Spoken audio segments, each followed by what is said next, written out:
Brought to you by TechnoSpark 20 series smartphones.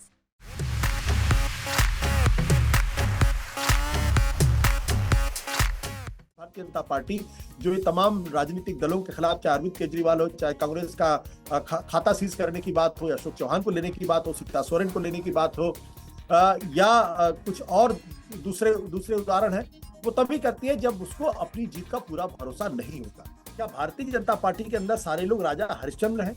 क्या वहां कोई भी भ्रष्टाचारी नहीं है? ये तो आज की तारीख में हिंदुस्तान में कोई भी आदमी नहीं मानेगा कि भारतीय जनता पार्टी के अंदर कोई भ्रष्टाचार नहीं कर रहा है। अरविंद केजरीवाल जो भ्रष्टाचार से लड़ने की बात करते थे, उनको अपने पद से इस्तीफा देना चाहिए जेल जाने के पहले, और साथ ही साथ उनकी जगह पर किसी और को नेता चुन लिया जाना चाहिए। क्योंकि एक तो मुझे यह बात समझ में नहीं आ रही कि भारतीय जनता पार्टी और देश के प्रधानमंत्री और अमित शाह, तमाम बड़े बड़े नेता ये दावा करते हैं कि इस बार भारतीय जनता पार्टी को 370 सीटें मिलेंगी, या फिर वो ये दावा कर रहे हैं कि इस बार जो इंडिया गठबंधन उसको 400 सीटें मिलेंगी। तो अगर कोई राजनीतिक पार्टी इतनी ज्यादा आत्मविश्वास से भरी हुई है, तो फिर उसको दूसरे राजनीतिक दलों के वो जो डिस्क्रेडिटेड लोग हैं उनको पार्टी में लेने की जरूरत क्यों है? और शायद यही कारण था कि भारतीय जनता पार्टी नहीं चाहती थी, या सरकार नहीं चाहती थी कि इलेक्टोरल बॉन्ड की सच्चाई, किसने किसको पैसे दिए, कब दिए, किस तारीख को दिए, इसका खुलासा हो। तो अब आम आदमी पार्टी एक राजनीतिक दल है और वो राजनीतिक दल की तरीके से ही बर्ताव कर रही है। जबकि जब नई पार्टी बनी थी तो उस वक्त उसमें और दूसरी पॉलिटिकल पार्टी में जमीन आसमान का फर्क। राहुल गांधी ने ना अपनी प्रेस कॉन्फ्रेंस में मुद्दा उठाया था कि कांग्रेस के जो अकाउंट्स है ना, उन्हें फ्रीज कर दिया गया है। तो क्या हमें समझ सकते हैं कि विपक्ष को तोड़ने के लिए ऐसा किया जा रहा है कि या तो कंप्लीटली सरेंडर कर दो? एक वक्त था जब आप भी आम आदमी पार्टी में शामिल थे, अरविंद केजरीवाल के काफी करीबी सहयोगी माने जाते थे। सर, ऐसा क्या हुआ था कि आपने पार्टी से खुद को अलग कर लिया? नमस्कार, मैं हूं प्रियंका और आप देख रहे हैं न्यूज तक में आज हमारे साथ बेहद खास मेहमान जुड़े हैं, आशुतोष जी। आशुतोष जी एक वरिष्ठ पत्रकार के साथ साथ आम आदमी पार्टी के पूर्व नेता रहे हैं, जो अब राजनीतिक विश्लेषक के तौर पर जाने जाते हैं। आशुतोष जी से आज हम खास बातचीत इसलिए कर रहे हैं क्योंकि इन दिनों राजनीतिक में दिल्ली के सीएम अरविंद केजरीवाल की गिरफ्तारी का मुद्दा गरमाया हुआ है। आशुतोष जी अरविंद केजरीवाल के पुराने साथी सहयोगी भी रहे हैं। तो चलिए सीधा आशुतोष जी से बातचीत करते हैं। आशुतोष जी, बहुत बहुत स्वागत है आपका। Thank you. आशुतोष जी, मेरा पहला सवाल आपसे यही है कि लोकसभा के जो चुनाव है वो एकदम सर पर है। ऐसे में दिल्ली के सीएम अरविंद केजरीवाल की अचानक से गिरफ्तारी हो जाती है। आप उनके पुराने साथी सहयोगी भी रहे हैं, इस पूरे मुद्दे पर आप क्या कहेंगे? देखिए, ये निश्चित रूप से कोई बड़ी हैरानी वाली बात नहीं कि अरविंद केजरीवाल की गिरफ्तारी चुनाव प्रक्रिया शुरू होने के फौरन बाद हुई है, क्योंकि जिस तरीके से इस वक्त सरकार का रवैया है वो ऐसा लगता है जैसे विपक्ष के तमाम लोगों को या तो भ्रष्टाचारी साबित कर देना चाहती है, या फिर उनके चुनाव लड़ने पर या चुनावी प्रक्रिया पर कहीं ना कहीं अंकुश लगाने की कोशिश कर रही है। ये बात सच है कि शराब घोटाले का मसला कोई नया मामला नहीं है, ये पुराना मामला है, और उनको पिछले कई महीनों से लगातार समन इशू किए जा रहे थे। लेकिन जब चुनावी प्रक्रिया एक बार शुरू हो गई, इलेक्शन का बाकायदा अनाउंसमेंट हो गया, उसके बाद अगर अरविंद केजरीवाल को गिरफ्तार किया जाता है, तो ये सवाल अपने आप पे खड़ा होगा कि कहीं उनको चुनाव प्रचार करने से रोकने की कोशिश तो नहीं की जा रही है, कहीं ये साबित करने की कोशिश तो नहीं की जा रही कि आम आदमी पार्टी जो भ्रष्टाचार से लड़ने की बात करती थी वो खुद भ्रष्टाचारी हो गई है, और क्या इस बहाने चुनावी लाभ उठाने की कोशिश तो नहीं की जा रही है? जी, लेकिन सर मैं आपसे एक बात ये समझना चाहती हूँ कि आपको लगता है कि दिल्ली के सीएम केजरीवाल के नाक के नीचे इस तरीके से पूरा शराब घोटाला जो है वो हुआ होगा? देखिए, ये एनफोर्समेंट डायरेक्टरेट का दावा है, सीबीआई इस बारे में लगातार तहकीकात करने की कोशिश कर रही है। मेरे पास ऐसे कोई तथ्य नहीं जिसके आधार पर मैं कोई जजमेंट दे पाऊं या किसी आधार पर कोई टिप्पणी कर पाऊं कि दरअसल ये जो शराब घोटाला है इसमें कौन लोग इन्वॉल्व है या नहीं इन्वॉल्व है, या अरविंद केजरीवाल का कोई रोल है या मनीष सिसोदिया का कोई रोल है। लेकिन एक बात ये सच है कि जब से ये शराब घोटाला आया है उसके बाद से लगातार आम आदमी पार्टी की दिक्कतें बढ़ रही हैं। पहले मनीष सिसोदिया को गिरफ्तार किया गया और वो पिछले तकरीबन 13 महीने से जेल के अंदर है, उनको लगातार बेल नहीं मिल पा रही है। संजय सिंह भी जेल के अंदर है, उनको भी तकरीबन 6 महीने से कोई बेल नहीं मिल पा रही है। इसके पहले विजय नायर जेल में थे, उनको भी करीब 1 साल से ज्यादा जेल में रहना पड़ रहा है। तो ये एक ऐसा सवाल है जिसकी वजह से आम आदमी पार्टी का जो अस्तित्व है आज वो खतरे में है, और अगर उनके सबसे बड़े नेता जो है वो अरविंद केजरीवाल अगर वो जेल में है, तो उसका मतलब ये है कि आम आदमी पार्टी एक बड़े संघर्ष के दौर से में फंसी हुई है। सर, लेकिन जैसे कि हमने भी बात करी कि लोकसभा के चुनाव जो है वो एकदम सर पर है, ऐसे में आपको क्या लगता है कि चुनाव से ठीक पहले जिस तरह से अलग अलग जगहों से बड़े बड़े नेताओं की गिरफ्तारी हो रही है, इसके पीछे असली वजह क्या हो सकती है? क्योंकि बहुत सारी बातें सामने आ रही है, लेकिन अगर मैं आपसे समझना चाहूं, आपको क्या लगता है कि इसके पीछे मेन रीजन क्या हो सकता है? देखिए, एक तो मुझे यह बात समझ में नहीं आ रही कि भारतीय जनता पार्टी और देश के प्रधानमंत्री और अमित शाह, तमाम बड़े बड़े नेता ये दावा करते हैं कि इस बार अभी भारतीय जनता पार्टी को 370 सीटें मिलेंगी, या फिर वो ये दावा कर रहे हैं कि इस बार जो इंडिया गठबंधन उसको 400 सीटें मिलेंगी। तो अगर कोई राजनीतिक पार्टी इतनी ज्यादा आत्मविश्वास से भरी हुई है, तो फिर उसको दूसरे राजनीतिक दलों के वो जो डिस्क्रेडिटेड लोग हैं उनको पार्टी में लेने की जरूरत क्यों है? अभी हाल का उदाहरण जो कर्नाटक का है, जहां जनार्दन रेड्डी, जिनको दुनिया जानती है किस तरीके से माइनिंग माफिया है, और 2011 में उनकी गिरफ्तारी भी हुई थी, 9 सीबीआई के केसेस उनके खिलाफ चल रहे हैं। सुप्रीम कोर्ट ने बाकायदा उनको कह रखा है कि आप अपने जिले में नहीं जा सकते। तो उस आदमी को अपनी पार्टी में लेने के पीछे की मानसिकता क्या हो सकती है? ये तो तभी हो सकता है जब पार्टी इस बारे में कॉन्फिडेंट ना हो कि वो कर्नाटक के अंदर सीटें जीतने की स्थिति में। या फिर अशोक चौहान को उन्होंने पार्टी में क्यों लिया? अशोक चौहान के ऊपर कुछ दिनों पहले प्रधानमंत्री जी ने ही संसद के पटल पर यह कहा था, आदर्श घोटाले का जिक्र किया था। अब वही अशोक चौहान को भारतीय जनता पार्टी एडमिट कर लेती है, उनको राज्यसभा का टिकट दे देती है। तो ये मजबूरी तब होती है जब पार्टी कोई कमजोर होती है, या वो कॉन्फिडेंट नहीं होती, या उसके अंदर आत्मविश्वास नहीं होता है कि वो अपने बल पे चुनाव जीत पाएगी। क्योंकि कोई पार्टी अगर जीत रही है, उसको दूसरों के सहारे की जरूरत नहीं होगी। तो मुझे लगता है कि आज भारतीय जनता पार्टी जो ये तमाम राजनीतिक दलों के खिलाफ, चाहे अरविंद केजरीवाल हो, चाहे कांग्रेस का खाता सीज करने की बात हो, या अशोक चौहान को लेने की बात हो, सीता सोरेन को लेने की बात हो, या कुछ और दूसरे उदाहरण है, वो तभी करती है जब उसको अपनी जीत का पूरा भरोसा नहीं होता। मैं इस संदर्भ में इन गिरफ्तारियों को या इन लोगों को एडमिट करने में देखता हूं। जी, लेकिन सर, जब से अरविंद केजरीवाल की गिरफ्तारी हुई है उसके बाद से आम आदमी पार्टी लगातार प्रोटेस्ट कर रही है, और अब तो भारतीय जनता पार्टी ये भी प्रोटेस्ट पर उतर कर आ गए हैं। जहां एक तरफ आपका कहना है कि भाई अरविंद केजरीवाल को रिहाई करो, तो वहीं दूसरी तरफ बीजेपी बार बार ये बोल रही है कि नहीं, अरविंद केजरीवाल का इस्तीफा हमें चाहिए। ऐसे में आम आदमी पार्टी जो है वो केजरीवाल की रिहाई चाहती है, बीजेपी केजरीवाल का इस्तीफा चाहती है। तो दोनों प्रोटेस्ट को आप किस तरह से देखते हैं? देखिए, आज जो है आम आदमी पार्टी के पास इसके अलावा क्या विकल्प है? वो तो सड़क पे उतर के सिर्फ प्रदर्शन नहीं कर सकती है या धरना नहीं दे सकती है। इसके अलावा तो उसके पास कोई ऑप्शन तो है नहीं। वो अरविंद केजरीवाल को ना तो जेल से छुड़ा सकती है, और ना ही हाई कोर्ट से या अदालतों से अपने मनमाफिक फैसले करवा सकती है। वहां पे तो वही फैसले होंगे जो तथ्यों के आधार पे होंगे, या साक्ष्यों के आधार पे होंगे, या जो कोर्ट का जो अपना स्वविवेक है उसके हिसाब से होगा। तो आम आदमी पार्टी के पास आज की तारीख में दूसरा कोई विकल्प है नहीं। जहां तक भारतीय जनता पार्टी की बात है, तो भारतीय जनता पार्टी इस पूरे मसले को एक राजनीतिक रंग देने की कोशिश कर रही है, और कहीं ना कहीं ईडी का जो कदम है और भारतीय जनता पार्टी का जो प्रोटेस्ट मार्च है, इन दोनों के बीच में कोई ना कोई रिश्ता है। और इस रिश्ते की वजह ही यह है कि बार बार जिस तरीके से शराब घोटाले को बीजेपी ने उठाने की कोशिश की, उनके नेताओं को भ्रष्टाचारी साबित करने की कोशिश की, तो अब ईडी ने अगर गिरफ्तार कर लिया है और अरविंद केजरीवाल अगर जेल से इस्तीफा नहीं दे रहे हैं या अपनी कहने जेल से सरकार चलाएंगे, तो भारतीय जनता पार्टी इस पर एक राजनीतिक रंग पैदा करके अपने हित साधने की कोशिश कर रही है। जी सर, लेकिन जैसे कि हमने बात करी पूरा अभी किस तरीके से आम आदमी पार्टी और बीजेपी अपने अपने प्रोटेस्ट कर रही है, लेकिन सर आम आदमी पार्टी पर डायरेक्ट सीधा और सिर्फ आम आदमी पार्टी के साथ साथ सीधा सीएम के ऊपर भी करप्शन का इल्जाम लगा हुआ है। देखिए, इल्जाम लगा हुआ है, अभी इल्जाम साबित तो नहीं हुआ है ना, और अगर साबित हो जाए तब तो आप कहेंगे कि वो कन्विक्टेड या उन्होंने भ्रष्टाचार किया है। इस देश के अंदर 2G का इतना बड़ा मसला हुआ और उस पर पूरा 2014 का चुनाव हो गया, लेकिन उस चुनाव के बाद जब अदालत का फैसला आया, तो अदालत ने कहा हम तो बैठे रहे, सबूत आए, लेकिन सबूत तो कभी नहीं आए। और उसके बाद 2G के मामले में ए राजा को पूरी तरीके से क्लीन चिट मिल गई। तो आरोप राजनीति में लगते हैं, जांच होती है, और कभी कभी बदले की भावना से भी जांच पड़ताल की जाती है, फंसाने की दृष्टि से भी की जाती है। तो अभी अरविंद केजरीवाल के ऊपर या उनकी पार्टी के ऊपर से भ्रष्टाचार के गंभीर आरोप लगे हैं। जाहिर सी बात है उन्हें इस मसले पर सफाई देनी होगी, लेकिन इस आधार पर यह कह देना कि वो अपराधी हैं या भ्रष्टाचार में लिप्त हैं, मैं इसको उचित नहीं मानता हूं।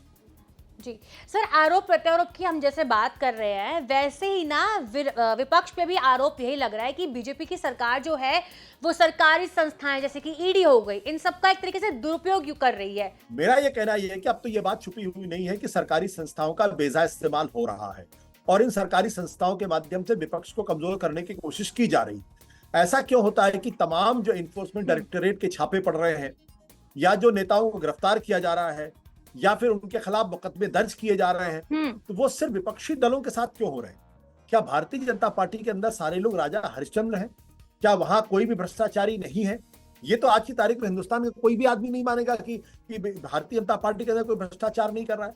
और दूसरी बात क्या है कि जो लोग भारतीय जनता पार्टी से जुड़ जाते हैं, उनके ऊपर भ्रष्टाचार के गंभीर आरोप भी होते हैं, तो उनको भी पार्टी शामिल कर लेते हैं। अशोक चौहान इसके सबसे बड़े उदाहरण है। कुछ समय पहले तक आप कह रहे थे अजीत पवार इसके उदाहरण है।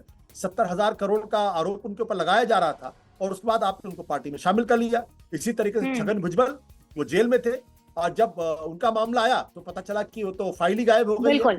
तो ये जो, लेकिन अगर आज आप देखें तो चाहे तृणमूल कांग्रेस हो या आम आदमी पार्टी हो, एनसीपी हो या पीडीपी हो, नेशनल कॉन्फ्रेंस हो या कोई भी पॉलिटिकल पार्टी जो विपक्ष में है, उनके नेता या तो ईडी के निशाने पर है या उनके खिलाफ मुकदमे लादे जा रहे हैं या फिर उनको परेशान किया जा रहा है। तो इसमें तो कोई दो राय नहीं कि आज की तारीख में जांच एजेंसियां जो है वो सरकार के इशारे पर विपक्ष को डिस्क्रेडिट करने की कोशिश कर रही है। जी सर, जैसे आपने ईडी का पूरा अभी आंकड़ा समझाया, पूरी बात समझाई और आप एक राजनीतिक विशेषज्ञ के तौर पे भी जाने जाते हैं, तो मैं आपसे ना एक चीज समझना चाहती हूँ कि आंकड़े सामने आए हैं जिसपे कहा गया है कि ईडी के 95% मामले जो है वो विपक्षी नेताओं के खिलाफ है, तो इस पर आप क्या कहेंगे? नहीं, ये बात तो ये बात जो है इसको तो सारे विपक्षी दल लगातार उठा भी रहे हैं और इस बात की तायीद करते हैं, इस बात की पुष्टि करते हैं कि इसका मतलब यह है कि कहीं ना कहीं जानबूझकर जो विपक्षी नेता है, विपक्षी दल है, उनको फंसाने की कोशिश की जा रही है। और लोकतंत्र के अंदर ये सबसे खतरनाक स्थिति हो जाती है, क्योंकि लोकतंत्र सिर्फ और सिर्फ सत्ता पक्ष का नाम नहीं होता। लोकतंत्र में विपक्ष की भी उतनी भूमिका होती है जितनी सत्ता पक्ष की भूमिका होती है। और लोकतंत्र के अंदर विपक्ष की जिम्मेदारी होती है कि सत्ता पक्ष की जवाबदेही को तय करे। अगर विपक्ष पूरी तरीके से कमजोर हो जाएगा, अगर उसको इस बात का डर सताने लगेगा कि मैं अगर कुछ बोलूंगा तो मेरे खिलाफ इन्फोर्समेंट डायरेक्टरेट आ जाएगी, मुझे जेल जाना पड़ेगा, तो इसका मतलब यह है कि जो लोकतांत्रिक प्रक्रिया है उसको कमजोर करने की कोशिश की जा रही है और कहीं ना कहीं देश के ऊपर एक अधिनायकवाद थोपने की कोशिश की जा रही है। तो ये जो स्थिति है, ये स्थिति देश के लिए बहुत अच्छी स्थिति नहीं है। बिल्कुल सर, लेकिन ईडी के साथ साथ ना इस वक्त इलेक्टोरल बॉन्ड्स जो हैं उन पर भी बहुत ज्यादा बातचीत हो रही है, वो भी इस समय बिल्कुल गरमाया हुआ मुद्दा है। और ऐसे में कुछ ऐसी कंपनियां सामने आई हैं जिन पर ईडी का डायरेक्ट छापा पड़ा, लेकिन उसके बाद पता चला है कि उन्हीं कंपनियों ने अपने इलेक्टोरल बॉन्ड्स के जरिए जो है वो बीजेपी को करोड़ों रुपए दिए हैं। अरविंदो फर्म्स जैसे कई सारे नाम इसमें आए हैं। जी बिल्कुल, ये काफी हैरानी करने वाली बात है और शायद यही कारण था जिसकी वजह से सरकार लगातार इलेक्टोरल बॉन्ड का जो खुलासा है वो नहीं चाहती थी इसका खुलासा हो। और इसके पीछे जो सीक्रेसी क्लॉज लगाया गया था उसके पीछे का कारण अब समझ में आ रहा है, क्योंकि 3-4 ऐसे उदाहरण आए, बल्कि ज्यादा उदाहरण आए हैं जहां ये देखने में आया है कि जिन लोगों को या तो ईडी ने गिरफ्तार किया या उनके यहाँ छापे डाले गए और कुछ समय के बाद वही पार्टी जो है या वही कंपनी या वही लोग जो है वो भारतीय जनता पार्टी के लिए इलेक्टोरल बॉन्ड खरीदते हैं और फिर उसको वो भारतीय जनता पार्टी को दे देते हैं। इसमें सबसे बढ़िया उदाहरण, सबसे ताजा उदाहरण अरविंदो फार्मा का है। अरविंदो फार्मा की जो मालिक है शरत रेड्डी, वो गिरफ्तार होते हैं। गिरफ्तार होने के 5 दिन के बाद वो 5 करोड़ का इलेक्टोरल बॉन्ड खरीदते हैं और करीब कुछ दिनों के अंदर वो electoral bond Bharatiya Janata party भुना लेती है। तो ये दिखाता है कि या तो भारतीय जनता पार्टी को एक ऐसे आदमी से इलेक्टोरल बॉन्ड या पैसे लेने की क्या जरूरत है जो अरेस्ट हो चुका है। और अगर अरेस्ट हो चुका है और उसके बाद अगर आप पैसे लेते हैं और उसके बाद उसका केस कमजोर होता हुआ दिखाई पड़ता है, तो ये क्विड प्रो को दिखाई पड़ता है, जिससे ये लगता है कि कहीं पैसे लेकर तो इस केस को मैनेज तो नहीं किया गया। तो ये स्पष्ट तौर पर स्टैब्लिश करता है कि कहीं ना कहीं इस पूरे मामले में वसूली की गई है। अब वो भारतीय जनता पार्टी के नॉलेज में की गई है, किसी और तरीके से की गई, ये देखने वाली बात। इसी तरीके से फ्यूचर गेमिंग का भी मामला है। वहां जिस शख्स के ऊपर आरोप लगे थे, जिसने ज्यादा 1100 से ज्यादा का इलेक्टोरल बॉन्ड पैसे दिए, 2 बार उसकी प्रॉपर्टी अटैच की जा चुकी है। एनफोर्समेंट डायरेक्टरेट और सीबीआई ने उसकी प्रॉपर्टी को अटैच किया और उसके बावजूद भी अगर भारतीय जनता पार्टी वो ये फ्यूचर गेमिंग का मालिक जो है वो अगर बीजेपी को अगर इलेक्टोरल बॉन्ड खरीद के अगर देता है, तो फिर ये संदेह पैदा होगा कि क्या केस मैनेज करने की कोशिश तो नहीं की जा रही। तो ये कहीं ना कहीं इस पूरे मामले में क्विड प्रो को दिखाई पड़ता है और शायद यही कारण था कि भारतीय जनता पार्टी नहीं चाहती थी या सरकार नहीं चाहती थी कि इलेक्टोरल बॉन्ड की सच्चाई, किसने किसको पैसे दिए, कब दिए, किस तारीख को दिए, इसका खुलासा हो। जी, लेकिन सर आप अरविंद केजरीवाल के पुराने सहयोगी भी रहे हैं और इस समय अरविंद केजरीवाल गिरफ्तारी भी हो रखी है, इलेक्टोरल बॉन्ड्स का मुद्दा भी चल रहा है, तो आपको लगता है, मैं यहाँ पे समझना चाहती हूँ आपसे कि आपको लगता है कि क्या केजरीवाल की गिरफ्तारी जो है वो इलेक्टोरल बॉन्ड्स के इस पूरे टॉपिक को, पूरे मुद्दे को इग्नोर करने के लिए किया गया है? अब ये तो कॉन्स्पिरेसी थियरी की बात है, मेरे पास जानकारी नहीं, इसलिए मैं इस बारे में कोई टिप्पणी करना उचित नहीं समझता हूँ कि क्या ये हेडलाइन मैनेजमेंट है, न्यूज मैनेजमेंट है, या अखबारों का जो फ्रंट पेज है उसको मैनेज करने की कोशिश की जा रही है। क्योंकि जाहिर सी बात है जब ये सारी जानकारी, हालांकि ये सारी जानकारी आज की तारीख में पब्लिक डोमेन में है, अखबारों में छप रही, टीवी में इस पर चर्चा हो रही है, सोशल मीडिया पे से बातचीत हो रही है। तो मैं ये कहने की स्थिति में नहीं हूं कि हेडलाइन मैनेजमेंट करने के लिए सब किया जा रहा है, लेकिन हाँ, ये गंभीर सवाल है और इस पर चर्चा जरूर होनी चाहिए। जी। तो लेकिन सर एक चीज़ मैं आपसे और यहाँ समझना चाहती हूँ कि अरविंद केजरीवाल गिरफ्तार हो गए लेकिन उन्होंने इस्तीफा नहीं दिया, लेकिन जेल से उन्होंने अभी तक 2 बड़े जो हैं वो ऑर्डर भिजवा दिए हैं, वो पार्टी को एक तरीके से चला भी रहे हैं। तो आपको लगता है कि उन्हें रिजाइन करके ये पूरी जिम्मेदारी जो है वो फिलहाल किसी और को सौंप देनी चाहिए अपनी पार्टी में से? देखिए, ये संवैधानिक तौर पे, हालांकि लोग बार बार इस बारे में कहते हैं कि संवैधानिक तौर पे कोई ऐसी स्थिति नहीं जिससे कि अगर कोई मुख्यमंत्री जेल जाए तो उसको अपने पद से इस्तीफा देना चाहिए। लेकिन मुझे लगता है कि जब संविधान बन रहा था उस वक्त जो संविधान के निर्माता थे उन्होंने कभी ये बात विजुअलाइज ही नहीं की थी कि ऐसी स्थिति इस देश के अंदर आएगी जब किसी सिटिंग चीफ मिनिस्टर को गिरफ्तार किया जाएगा और वो अपने पद से इस्तीफा देने से इनकार कर देगा। तो लोकतंत्र के अंदर बहुत सारी चीजें परंपराओं से चलती हैं, बहुत सारी चीजें जो है वो ट्रेडिशंस के हिसाब से चलती हैं। हर चीज लिखकर हो ऐसा जरूरी नहीं होता है। अभी तक ये माना जाता था कि अगर किसी भी मुख्यमंत्री के खिलाफ भ्रष्टाचार के गंभीर आरोप है और पुलिस अगर उनको गिरफ्तार करना चाहती है या करने वाली है तो वो नेता अपने पद से इस्तीफा दे देता था। लालू प्रसाद यादव, जयललिता या फिर हेमंत सोरेन इसके ताजा उदाहरण है। लेकिन ये पहली स्थिति ऐसी हो रही है जब मुख्यमंत्री ने अपने पद से इस्तीफा देने से इनकार कर दिया है और जेल से सरकार चला रहे हैं। मुझे लगता है कि ये बिल्कुल ठीक बात नहीं है। अरविंद केजरीवाल जो भ्रष्टाचार से लड़ने की बात करते थे उनको अपने पद से इस्तीफा देना चाहिए जेल जाने के पहले, और साथ ही साथ उनकी जगह पर किसी और को नेता चुन लिया जाना चाहिए। वो पार्टी के सर्वोच्च नेता है, उनके इस स्थिति को कोई चुनौती नहीं मिल सकती है। लेकिन अगर उनको लगता है कि ये उनको अगर वो जेल चले जाएंगे और फिर कोई दूसरा आदमी को चुना जाएगा और चुनने के बाद अगर वो कहीं पार्टी पे कब्जा ना कर ले तो फिर इसका तो कोई जवाब किसी के पास नहीं हो सकता। मेरे हिसाब से उनको जेल जाने के पहले इस्तीफा देना चाहिए, पार्टी को नया नेता चुनना चाहिए। सर अगर मैं आपसे समझना चाहूँ, क्योंकि आप पार्टी में एक वक्त पे रह भी चुके हैं और उनके काफ़ी करीबी सहयोगी माने जाते थे केजरीवाल के लिए, अगर मैं आपसे जानना चाहूँ कि इस वक्त पार्टी में से, ओवरऑल पार्टी में से कौन एकदम परफेक्ट कैंडिडेट हो सकता है जिसको अरविंद केजरीवाल को इस्तीफा देके अपनी जिम्मेदारी सौंप देनी चाहिए? अब ये तो कहना मेरे लिए बड़ा मुश्किल है कि उनकी नजर में कौन परफेक्ट होगा, क्योंकि जाहिर सी बात है वो उसी को जिम्मेदारी सौंपना चाहेंगे या चाह सकते हैं जिस पर उनको 100% फेथ हो, जिस पर 100% उनको यकीन हो कि ये आदमी उनके साथ गद्दारी नहीं करेगा या इनकी पीठ पर छुरा नहीं घोंपेगा। क्योंकि राजनीति में हमेशा इस बार का डर होता है कि आपने जिसको अपना सबसे विश्वास पात्र समझा वही आदमी अंत में आपके साथ विश्वासघात करता है। तो ये बहुत मुश्किल है ये बता पाना कि दरअसल किस पर उनको यकीन होगा और किस पर वो विश्वास करेंगे। मुझे ऐसा लगता है आज की तारीख में अरविंद केजरीवाल की पूरी कोशिश ये है कि वो मुख्यमंत्री पद से इस्तीफा ना दे, किसी को नेता न चुना जाए और जो दिल्ली की सरकार है उसको बर्खास्त करने के लिए केंद्र सरकार बाध्य हो जाए। जी सर, लेकिन आतिशी को लेके भी कई बार नाम उठ रहे हैं कि आतिशी को जिम्मेदारी सौंप देनी चाहिए, तो वही कुछ लोगों का कहना है कि अरविंद केजरीवाल को अपनी पत्नी को भी जिम्मेदारी सौंप देनी चाहिए। तो इन दोनों नामों पे आपको क्या लगता है कि मतलब हो सकता है ऐसा? देखिए, ये तो अटकलबाजियां हैं, इस पर टिप्पणी करना उचित नहीं होगा कि वो अपनी पत्नी को कुर्सी सौंपना चाहते हैं या फिर आतिशी मारलेना को करना चाहते हैं। अगर ऐसा करना होता तो शायद वो जेल जाने के पहले ही कर देते, क्योंकि जेल जाने के पहले उन्होंने नहीं किया, इसलिए मान के चलिए कि वो नहीं चाहते कि उनकी जगह कोई दूसरा आदमी मुख्यमंत्री बने। तो सर मैं ना आपसे ये समझना चाहती हूँ कि जैसे अभी राहुल गांधी ने ना अपनी प्रेस कॉन्फ्रेंस में मुद्दा उठाया था कि कांग्रेस के जो अकाउंट्स है ना उन्हें फ्रीज कर दिया गया है, तो क्या हमें समझ सकते हैं कि विपक्ष को तोड़ने के लिए ऐसा किया जा रहा है कि या तो कंप्लीटली सरेंडर कर दो या फिर हमारी पार्टी में शामिल हो जाओ, नहीं तो फिर ऐसा ही आपको भुगतना पड़ेगा? दरअसल ये देखो, ये विपक्ष को पूरी तरीके से कमजोर करने की कोशिश है और वो ऐसी स्थिति पैदा कर दी जाए ताकि विपक्ष चुनाव तो लड़े लेकिन चुनाव लड़ ना पाए। तो ऐसी स्थिति पैदा कर दी जाए जो चुनाव तो लड़े लेकिन चुनाव लड़ ना पाए, यानी कहने के लिए चुनाव सिर्फ हो रहा है और ताकि आप कह सके देखिए कांग्रेस पार्टी तो चुनाव लड़ रही थी, हम तो कांग्रेस हरा क्या है। लेकिन अगर उनके पास कोई रिसोर्सेज ही नहीं होंगे, अगर उनके पास कैंपेनिंग करने के लिए पैसे ही नहीं होंगे, तो वो कौन फिर चुनाव लड़ेगा और किस तरीके से चुनाव लड़ पाए? फिर तो एक रस्म अदायगी होकर रह जाएगी।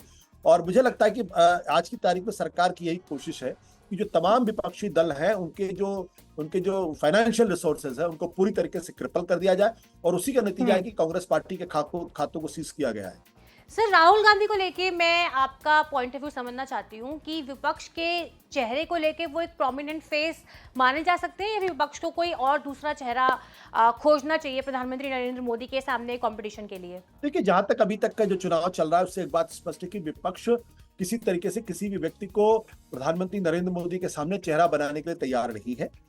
लिहाजा वो मुद्दे बनाम मोदी ये चुनाव लड़ना चाहता है कि हमारे तरफ से तो मुद्दे हैं और हमारे पास बहुत सारे नेता हैं जो प्रधानमंत्री पद की जिम्मेदारी संभाल सकते हैं, लेकिन भारतीय जनता पार्टी के पास नरेंद्र मोदी के अलावा दूसरा कोई चेहरा नहीं है।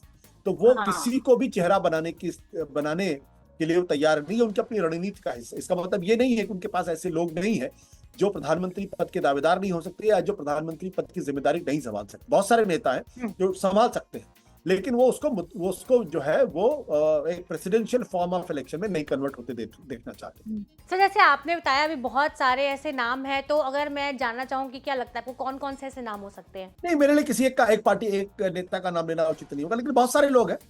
जैसे आपको याद होगा 1996 में जब विपक्ष की सरकार आई थी तो उस वक्त अचानक एचडी देवगौड़ा देश के प्रधानमंत्री बन गए थे और उन्होंने ठीक ठाक सरकार चली ऐसी।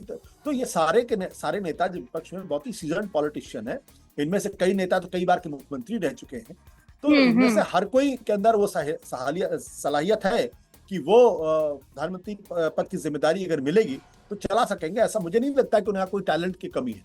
सर अगर मान लीजिए अगर इंडिया अलायंस अगर जीतती है तो क्या राहुल गांधी एक बिल्कुल प्रोमिनेंट सही फेस है पीएम कैंडिडेट के लिए?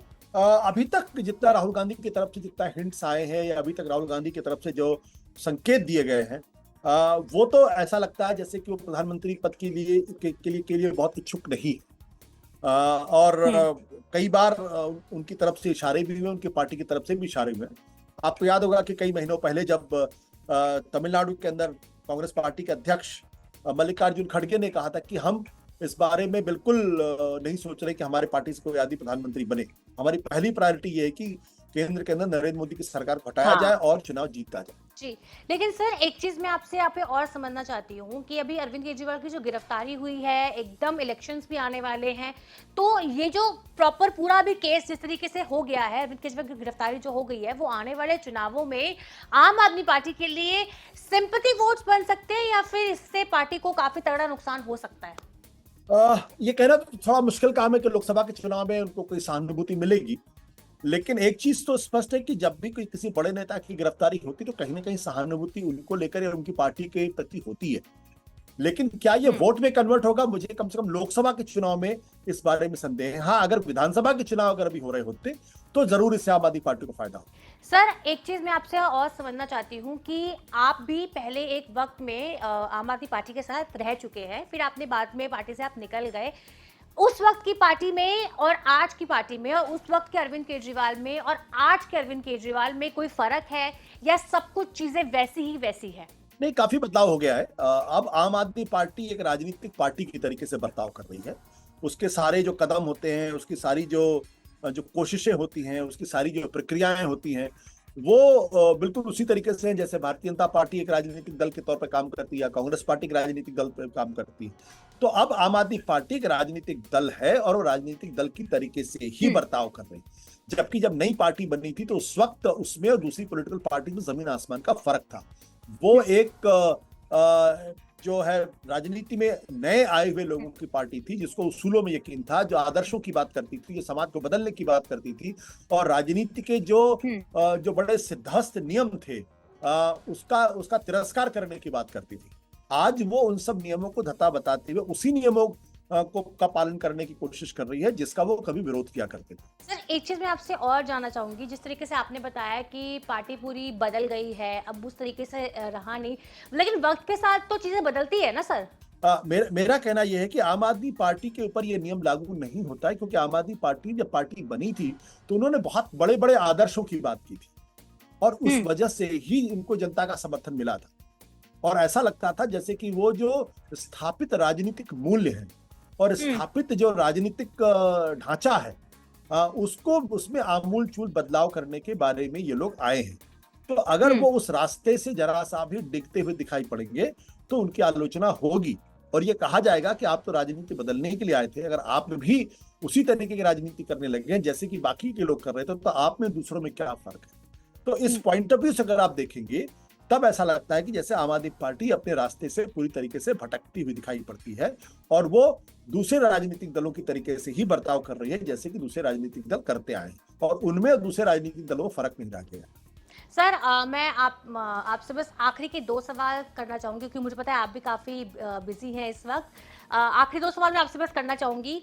सर एक सवाल तो मैं ये जानना चाहती हूँ कि जो आने वाले लोकसभा चुनाव हैं, इनको लेके आप क्या सोचते हैं? क्योंकि आप एक पॉलिटिकल एनालिस्ट हैं, राजनीतिक विशेषज्ञ हैं, तो आप क्या सोचते हैं इनको लेकर? देखिए इस वक्त का जो 2024 का लोकसभा का चुनाव है ये भारत के इतिहास में बहुत अहम भूमिका निभाने जा रहा है और इसकी बहुत चर्चा आने वाले दिनों में होगी।